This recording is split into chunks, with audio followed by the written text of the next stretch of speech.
تحدث الحاج جمال سلامة المقيم بالقناطر الخيرية شارع 14 لأول مرة بعد انتشار واقعة هايدي وكيس الشيبسي، موضحا ظروفه الشخصية التي يعيشها يوميا.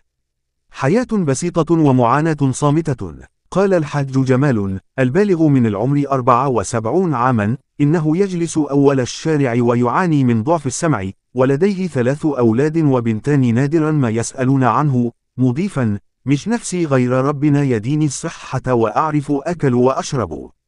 وأضاف: أنا منفصل وأعيش في بيت العيلة بالقناطر الخيرية.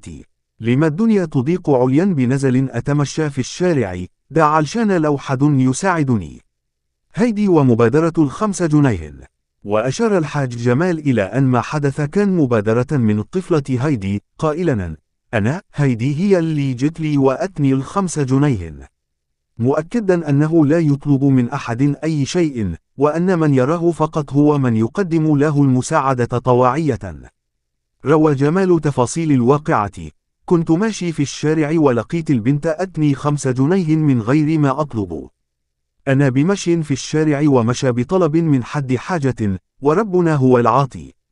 هايدي: الصدقة برضا القلب. وخطف مقطع فيديو قصير لطفلة مصرية تدعى هايدي المعروفة صغيرة كيس الشيبسي أنظار رواد مواقع التواصل الاجتماعي، بعدما قدمت آخر ما تملكه من نقود لمساعدة رجل بسيط في الشارع بدل شراء كيس شيبسي لنفسها. وقالت هايدي: كان معايا 5 جنيه وكنت رايحة اشتري كيس شيبسي، لكن لما انشفت الراجل الغلبان صعب عليا إديته الفلوس. صاحب السوبر ماركت نده عليا وقال لي تعالي خدي كيس تاني، لكن قولت له شكرا، كان نفسي أديله أكتر.